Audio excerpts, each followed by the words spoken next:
It's hard to imagine living a modern life without any form of computers. Whether it is a laptop for your work and studies or a gaming computer for home, it's hard to find someone who doesn't own a computer. Most of them are made by just a handful of brands. From Atari and IBM in the 80s to Lenovo and Apple today, let's take a look at the best-selling computer brands in the world. Atari home computers, we brought the computer age home. Starting off in the late 70s with Atari. Most people hear Atari and think arcade cabinets and classic games. But what many people don't know is that in the late 70s, Atari started selling full-on computers. They were competing in the same space as Apple, Commodore and Tandy. Their big entry into the market was the Atari 4 and 800, released around 1979. The 400 was best known for its membrane-style keyboard, something not really seen before in the space. What truly separated them from their other competitors was how they dealt with graphics and sound. Atari designed their computers around custom chips that handled visuals and audio in more advanced ways than their competitors. This meant that Atari's computers were not just typing and number crunching machines. Instead, just like their video games, the computers moved smoothly, looked colorful, and sounded exciting. This really helped them in the consumer market because back then, before the internet, most people who bought a computer got it primarily for video games. But this doesn't mean that they fell behind on these other sectors either. This is why they became the best-selling computer brand at the time. In the early 80s, they tried modernizing their machines, and with that came the creation of the Atari 1200 XL in 1983. It sure looked like the future, but it didn't run that well. It suffered from compatibility issues, which to this day can still be somewhat of a problem with computers. And even though it wasn't that big of a deal, it still was enough to lose their edge in the competitive market that was computers at the time. Later that same year, Commodore took the lead. Are you keeping up with the Commodore? 'Cause the Commodore is keeping up with you. Even if you're young, if you're into retro gaming at all, you've definitely heard of the Commodore. The Commodore was basically where home gaming started to become the norm during a time when video game consoles still looked like this. In the early to mid 1980s, Commodore's market success came down to two things: selling in huge volumes and winning on price. First, the VIC-20 helped Commodore break into the mainstream by being affordable and easy to find in regular stores. It made home computers feel more normal for everyday household, not just hobbyists. But the real turning point for the company came with the Commodore 64. It hit with the perfect mix: good graphics and sound for the time, a growing library of games and software, and a price that kept dropping. And as more people bought it, more people heard about it, and even more people wanted it.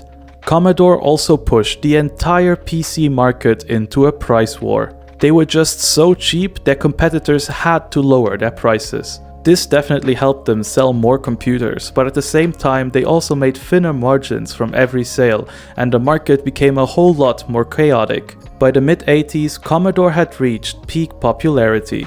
But as Commodore slowly stopped being the cheaper option and most competitors opted towards being IBM compatible, they slowly started losing their share. Additionally, the release of the NES in the West in 1986 also helped reduce interest into the Commodore 64.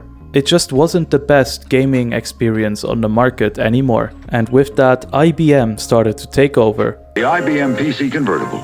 One computer for people who really need two. By the mid to late 80s, IBM compatible became the standard. This largely took off because IBM's original PC approach made it easy for an ecosystem and eventually competitors to form around it.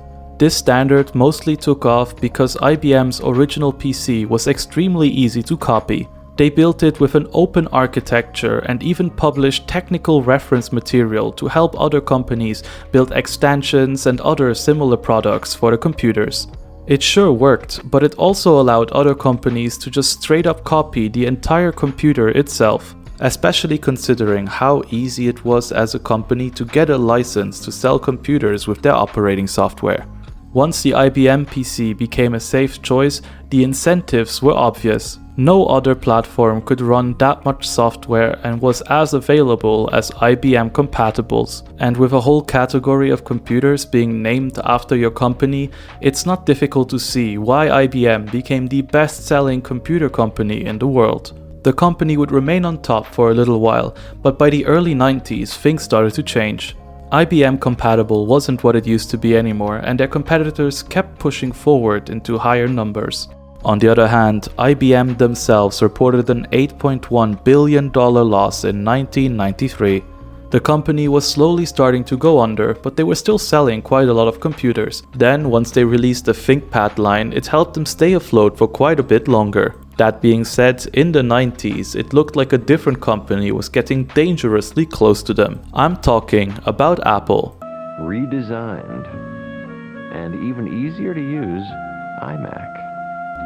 On April 1st, 1976, Steve Jobs, Steve Wozniak, and Ronald Wayne would start Apple. Their first product was the Apple I, a sold-as-a-board computer kit. From there, the company built its identity around selling computers as a complete package that is very easy to use. Fast forward to the 90s, and while they weren't the biggest computer brand, they were consistently on the number 2 spot. They achieved this by convincing very specific sectors that Mac computers were right for them. For example, schools, designers, and publishers leaned heavily toward the Mac. Basically, people who needed to use PCs but weren't too interested in tech. I mean, it makes sense. They sold computers that were the easiest to set up and use compared to all of their competitors. There were fewer driver issues and no messy setups to deal with. You just bought it and used it as it was. Additionally, by focusing a lot of their work on the design aspect of their machines, they managed to convince creatives that their art would only look right if it was on a Mac. But also their cultural milestone ads created by famous artists like Andy Warhol only reinforced that creative's image even further.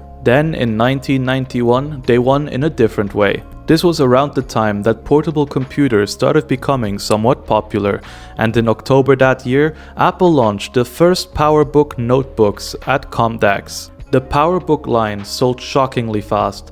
Apple targeted around 200,000 units in the first year, but just a few months later, by January 92, they'd already sold more than half of that. This line of computers is the one that invented the area beneath your keyboard on a laptop where you can rest your palms. Something that has become so normal it's hard to imagine a laptop without it. The company has generally been innovating for a really long time, but we'll talk more about that later. First, let's take a look at Compaq, the ones that overtook IBM to take the number 1 position.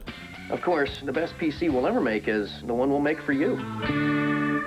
Compaq used to mainly focus on selling to businesses, but then in August 1993, they launched the Presario.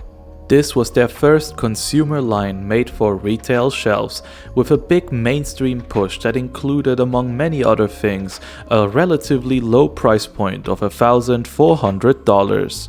Then the next year they ended up selling 4.8 million PCs, which is about 10.3% of the global market. They really jumped on top instead of crawling slowly. What's funny is that this hit number 1 company started out as a sketch on a House of Pies placemat in Houston, and the founders were even considering opening a Mexican restaurant before they went into computers. Even the name Compaq was just their least hated pick from an ad agency list.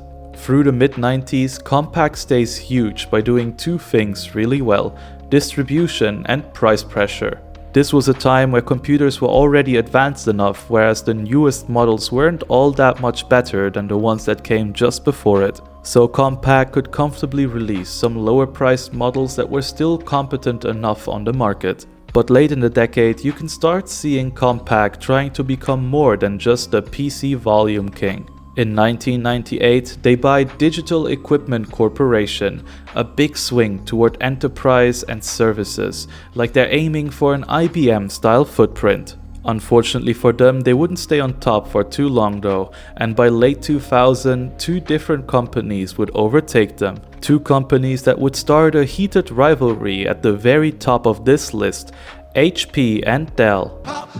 With intelligent Intel processors. Dell, yours is here. Dell's rise is a bit of an easier one to explain. They pushed direct sales hard, especially online, and built PCs after customers ordered them. This way they could move quickly while avoiding getting stuck with old inventory. Dell's own annual report spelled out how big that online engine had become. By the end of fiscal 2000, sales through Dell.com were nearly 50% of the revenue. They averaged about $40 million a day, with over 35 million visits in Q4. At this point, PCs had started to feel like a commodity, and the way to win that is by staying efficient, flexible, and not wasting money on old inventory that you won't be able to sell. The mid-2000s numbers show it working. Dell controlled 16.4% of the worldwide share of PCs sold. HP's path, on the other hand, was a little less clean. They were already doing quite well on the market, but by 2002 they acquired Compaq and increased their scale massively in a single deal. From there they just kept improving all of their different sales channels. They also had the advantage of owning a ginormous printer business, which meant that most people were already familiar with the brand as they had one of their printers sitting at home. Both of these companies would have a fierce rivalry at the top for quite a while, but by the early 2010s, a new company would slowly overtake them. Let's take a closer look at Lenovo. Lenovo U310 Ultrabook, inspired by Intel, powered by Intel Core i5 processor. Lenovo became the world's biggest PC brand because they were stacking small advantages region by region while a lot of the PC industry was slowing down. The turning point comes in Q2 of 2013. According to Lenovo, both IDC and Gartner ranked them as the #1 PC supplier globally, with a 16.7% market share. This is especially interesting because it was during a market downturn, meaning a year where fewer PCs were being sold than the years before it. So how did they do it? First, instead of over-relying on their home market in China, they spent the early 2010s building out their operations into regions where market share was still gettable. In 2011, Lenovo and NEC joined hands into a joint venture called the NEC Lenovo Japan Group. With this, they immediately became the largest computer group in the country. That same year, Lenovo moved to expand in Western Europe by acquiring Medion in Germany, another way to increase distribution and volume without starting from zero. Second, they ran a very explicit playbook Lenovo called Protect and Attack. The idea was to protect the areas where they were already strong and attack growth opportunities across regions, customer segments, and product lines. Combine that with the fact that the company is from China, the country with the highest electronics production rate in the world, and it becomes easy to see how they were able to keep their prices so low while their specs were really competitive. And third, they kept their business credibility. For example, the ThinkPad line, which was originally an IBM product, gave Lenovo a reputation with corporate buyers who purchase in huge volumes and don't like surprises. And a fun fact, NASA has been using ThinkPad laptops to support their operations in office from the time where IBM first released it to today. This is the kind of reputation that they have. By the end of the decade, Lenovo stands as the clear winner on this list. But let's take a look at another brand, one that has been around almost since the beginning, one that we've talked about earlier already as well, Apple. Today, Apple is still a major PC player by shipments. Gartner's 2024 vendor share table puts Apple at about 9.2% of worldwide PC shipments. That being said, the company is not the same as it used to be anymore. One obvious turning point for the company was Steve Jobs' death on October 5, 2011. After that, the Mac line continued, but you can see a shift in the type of bets Apple made. More emphasis on thin, light, high integration notebook design and display-centric upgrades. Before that, they were always known as an inventive company trying to get new, interesting gimmicks onto all of their devices, from the palm rests on their laptops to the attempt of replacing the mouse with a tracking ball. Every new machine had something else that was different. That being said, it's not like they stopped trying completely, but rather that their new inventions just don't quite live up to the old expectations. For example, the butterfly keyboard era, which damaged trust in MacBooks for years. Then there was the weird touch bar, a small touchscreen strip above the keyboard that Apple introduced with the MacBook Pro in 2016. It sure looked futuristic, but it was almost never useful to anyone. And so that one was also discontinued in 2023. Even outside of computers, their attempts at innovation have been a very mixed bag. With Steve Jobs, they had the invention of the iPod and the iPhone. And without him, they've had some successes like the AirPods and Apple Watch, but they also had things like the Apple Vision Pro, which flopped dramatically.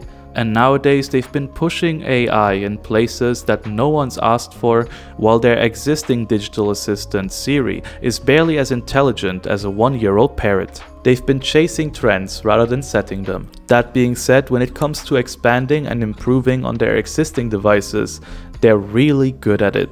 Nowadays, MacBooks are known for how light and stylish they are and for how long their battery life lasts even though they're so small. And honestly, it's truly impressive how powerful these devices are considering the size that they're in. Even without innovating, the company is still flourishing. And at this point in time, people don't really want innovation anymore, they just want better computers. It's truly impressive how Apple has been on this list since the very beginning and is still among the top 5 today. Talking about long-lasting brands on the list, let's take a look at Asus and Acer. The Acer Aspire 2000 series contains an Intel Pentium processor. For the last 20 years, Acer has been one of the most consistent brands in the mass PC market.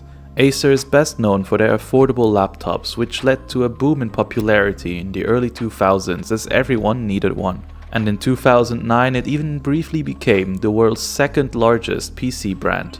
But even after the laptop boom ended, Acer never disappeared off the list and always remained within the top 10. Around that same era, Asus also started gaining popularity slowly but consistently.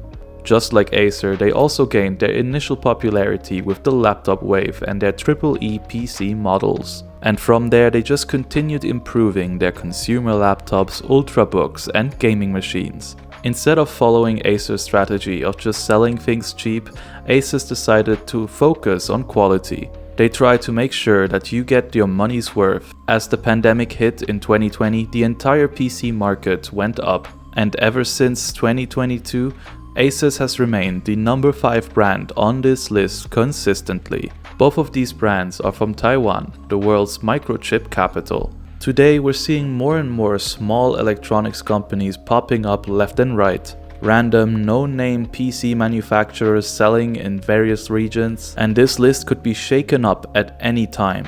There's many contenders for who could be the next member of the top 5. As Lenovo, a Chinese company, is holding the top right now, it's starting to lose some of its market share to other competitors from the same country. Most notably, Huawei and Xiaomi have also started entering the PC market. But honestly, I don't see them beating any of the top dogs right now.